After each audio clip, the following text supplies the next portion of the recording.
Estás escuchando Palabra y Presencia con Jorge Sanabria, trayendo inspiración y motivación bíblica para nuestro día a día.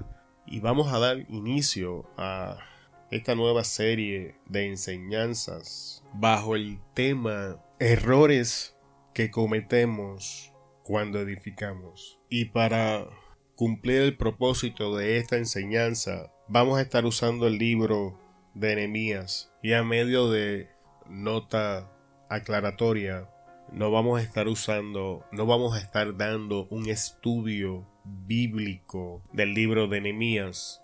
No nos vamos a estar enfocando en el tiempo que está aconteciendo, no nos vamos a estar enfocando en todos esos datos históricos y culturales en la historia. Más bien nos vamos a estar enfocando en la serie de puntos bíblicos que nos van a servir como herramienta para poder edificar aquello que Dios nos ha llamado a edificar. Y quiero darle honra a quien honra merece. A través de un amigo me llegó una serie de enseñanzas de un pastor de la iglesia La Roca, que él hace un estudio del libro de Nehemías y a través de sus enseñanzas he sido inspirado por el Espíritu Santo a hacer esta enseñanza, porque me impactó muchísimo el estudio y la sabiduría que Dios le dio a este hombre en el libro de Nehemías y bendijo mucho mi vida. Así que estoy agradecido por las enseñanzas de los hombres de Dios y me ha servido de inspiración para traer esta serie de enseñanzas. Ahora, sin más preámbulos, vamos a la primera parte de la enseñanza. Y el texto base en el día de hoy vamos a estar usando Nehemías capítulo 1 y vamos a estar hablando de los versículos 2 hasta el 4. Y antes de entrar, oremos. Padre, en el nombre de Jesús, a ti damos la gloria, honra, alabanza y adoración. Tú eres bueno, Dios. Tú eres santo. Tú eres grande. Somos tu pueblo, Dios. El pueblo que has redimido con la sangre de nuestro Señor Jesucristo. Pueblo que has investido de poder al poner tu espíritu en nosotros. Somos el pueblo que tú le has dado una encomienda. Somos el pueblo que tú has depositado tu palabra en cada uno de nosotros. Y hoy, Padre, damos inicio a esta nueva serie de enseñanzas que has puesto en nuestro corazón y pedimos que tu espíritu nos dirija. Padre, que tu espíritu traiga sabiduría, que tu espíritu traiga revelación, que tu espíritu traiga claridad y que tu espíritu nos ayude a edificar. Te pido, Espíritu Santo de Dios, que en esta hora toques a cada persona que está escuchando tu palabra en este día, que abras sus oídos, que traigas claridad mental para que entienda tu palabra, que quites escamas de los ojos y que puedan ver lo que quieres hacer a través de ellos, que prepares el terreno del corazón para que tu palabra solo caiga en terreno fértil. Quita las rocas, Señor, quita los espinos y que tu palabra caiga en un terreno preparado para recibir la semilla y que la semilla dé fruto conforme a tu voluntad, Señor. Enviamos tu palabra, Señor. Bendice a los amigos, a las amigas, hermanos y hermanas que nos escuchan. Danos palabra que nos edifique, porque necesitamos ser edificados por ti y que edifique a tu pueblo que está al alcance de mi voz. Gracias, Padre, en el poderoso nombre de mi Señor Jesucristo. He orado creyendo que tu Espíritu ha tomado control. En el nombre de mi Señor Jesucristo te damos gracias. Amén. Y la primera parte de esta enseñanza es edificando en territorio enemigo. Si hay una cosa que tenemos que tomar en consideración, es que todo y cada uno de nosotros deberíamos estar edificando algo. Hemos sido llamados por Dios para edificar. Hemos sido elegidos por Dios para construir, para levantar algo para la gloria de su nombre. el hombre, la mujer, el joven o la joven que están solteros deberían en este punto de su vida estar edificándose a sí mismo y en el proceso edificando a otros. Aquellos que ya estamos casados y Dios nos ha dado familia, entonces deberíamos estar edificándonos, edificando nuestras familias, edificando a otros y o ayudando a otros a edificar. A Dios le ha placido en su voluntad que algunos hombres y mujeres Él los ha capacitado para construir y edificar cosas más allá de la imaginación del ser humano, dándole nacimiento a cosas que van más allá de nuestra imaginación para la gloria de su nombre. Pero no importa el tamaño de lo que estemos edificando, no importa la complejidad o la simplicidad de lo que sea que estemos edificando, la veracidad bíblica es que todos deberíamos estar edificando algo y que ninguno de nosotros deberíamos estar sentados dados a la pereza, perdiendo el tiempo, pues uno de los llamados más inminentes en la Escritura es redimiendo bien el tiempo, porque los tiempos son malos. La Biblia nos habla y nos enseña de que aquellos que edifican, aquellos que trabajan, sea en su vida, en la vida de otros, en sus familias, en la familia de otros, tendrán abundancia en sus vidas. Y esta abundancia no necesariamente habla de riquezas, ya hemos hablado de eso, no vamos a profundizar. Pero esta abundancia habla de todas las necesidades satisfechas por Dios abundantemente. Esta abundancia nos dice de que no nos va a faltar nada. No nos va a faltar salud, no nos va a faltar energías, no nos va a faltar tiempo, no nos van a faltar recursos. Y que Dios se va a encargar de todas estas cosas. Pero esa promesa es para aquellos que estamos edificando. Es para aquellos que están construyendo. Sin embargo, la Biblia enseña que aquellos que no edifican tendrán necesidad. De hecho, la Biblia les llama perezosos. La Biblia advierte que aquellos que ponen excusas para iniciar la obra, lo que Dios les llamó, van a tener necesidad. Que aquellos que esperan las condiciones perfectas jamás van a llegar. En el libro de Proverbios, el proverbista dice que el perezoso dice: el león está en las calles, si salgo seré consumido, creando de esta manera una excusa para no salir a hacer lo que tiene que hacer. Y también el proverbista nos enseña que aquel que mira las nubes nunca sembrará la semilla. Así que debemos entender que aquello que estamos edificando, no edificamos porque tenemos las condiciones perfectas. De hecho, si hablaras con personas honestas que están edificando algo, te vas a dar cuenta que la gran mayoría de las personas que ha comenzado a edificar algo en su vida han iniciado la obra en un momento inoportuno para ellos. Las condiciones no eran favorables. Muy probable que estuvieran ocupados en algún aspecto de su vida. Me gustaría darte algunos ejemplos bíblicos para que entiendas el punto que te presento. Si le preguntáramos a Moisés, muy probable que te dijera que el llamado le llegó en un momento inoportuno de su vida. Sabemos que Moisés había salido huyendo de Egipto después de asesinar al egipcio, y que en el desierto de Madián se encontró con las hijas de Jetro. Jetro reconoce la bendición que Moisés representa, lo invita a su casa, y Moisés ahora inicia una nueva vida. Y tras 40 años, Moisés está disfrutando de la tranquilidad de la vida. Moisés está casado. Moisés se ha convertido en un pastor de ovejas. Así que Moisés ha estado edificando su vida. Y ya Moisés podría haber estado entrando a una etapa de realización. Sin embargo, en su momento de tranquilidad, Dios llega a interrumpir los planes de Moisés para llamarlo a edificar algo mucho más grande que él. Si habláramos de Abraham, Abraham no pensaba ni en Dios. Abraham estaba muy cómodo en su tierra Ur de los Caldeos, donde tranquilamente se entregaba a su práctica común de la idolatría, probablemente trabajando con su papá en el negocio familiar que era la forjación y venta de ídolos.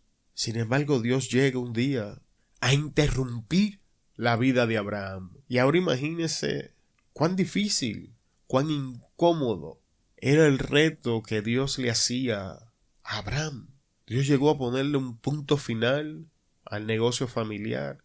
Dios llegó a separar a Abraham de su familia, porque precisamente esa es la apertura del mensaje. Sal de tu tierra, tu casa, tu parentela, a la tierra que yo te voy a llevar.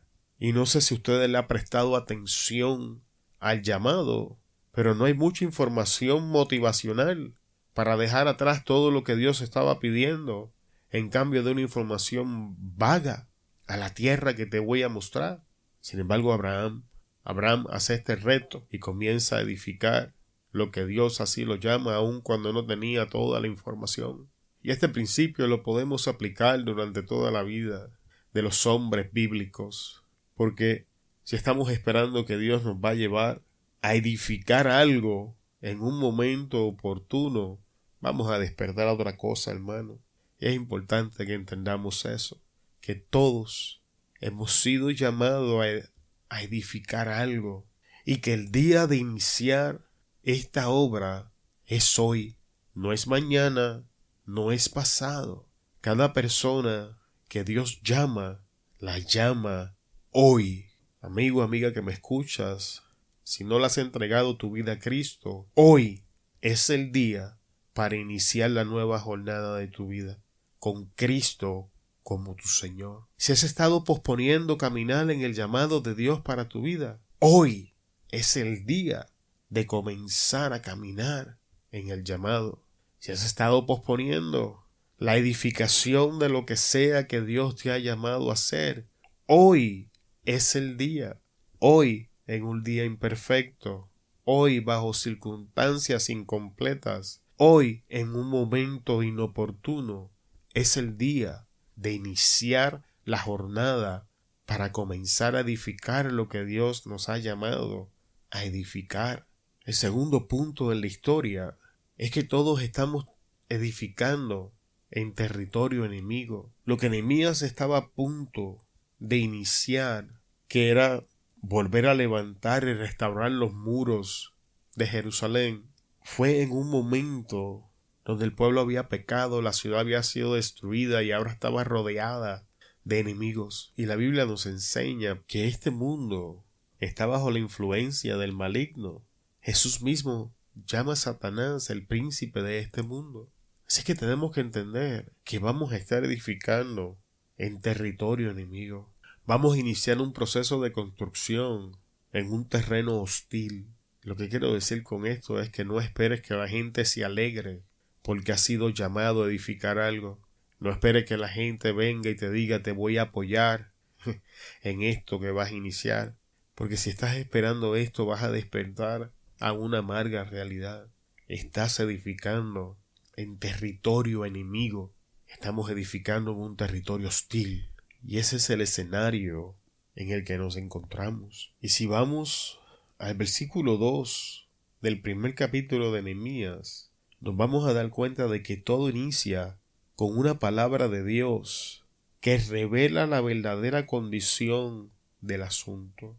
Y los versos leen: palabra de Nehemías, hijo de Acalías. Aconteció en el mes de Quisleu, en el año 20, estando yo en Susa, capital del reino, que vino Hanani, uno de mis hermanos, con algunos varones de Judá, y le pregunté por los judíos que habían escapado, que habían quedado de la cautividad, y por Jerusalén. Y Hanani le contesta que las personas que se habían quedado en Jerusalén la estaban pasando mal, que estaban en oprobio. Todo proyecto que vamos a iniciar en nuestras vidas va a iniciar con una palabra que viene de Dios, que nos va a ayudar a ver el asunto tal y cual es. En mi experiencia personal, muchas veces el lente con el que veo mi vida y la vida en general se empaña o es distorsionado por mi percepción personal y comienzo a ver el mundo que me rodea y el mío mismo desde un punto de vista egoísta o bajo ideas que yo mismo he creado y formado. Y entonces Dios, en su misericordia, sea a través de la Escritura, sea a través del Espíritu Santo hablando a mi corazón, sea a través de una conversación con mi esposa o algún amigo, o a través de una predicación o estudio bíblico, pero siempre Dios trae una palabra que deshace mis percepciones, que limpia el lente de mi vida y me permite ver las circunstancias tal y cuales son. Y normalmente es tal como en el caso de Nehemías, que probablemente estaba preguntando, esperando una contestación y recibe otra. ¿Y cómo sabemos que recibe otra? Por su reacción. Cuando Nehemías escucha la contestación que está aconteciendo a los hermanos que estaban en Jerusalén, dice: cuando oí estas palabras me senté y lloré, e hice duelo por algunos días, y ayuné y lloré delante del Dios de los cielos. Pero es la apertura de ese verso lo que nos dice cómo impactó esta palabra a Nehemías. Cuando oí estas palabras me senté y lloré, e hice duelo por algunos días. Amigo, durante tanto tiempo nos han enseñado que cuando escuchamos una palabra de Dios, la reacción debe ser de regocijo y de alegría. Y eso está bien.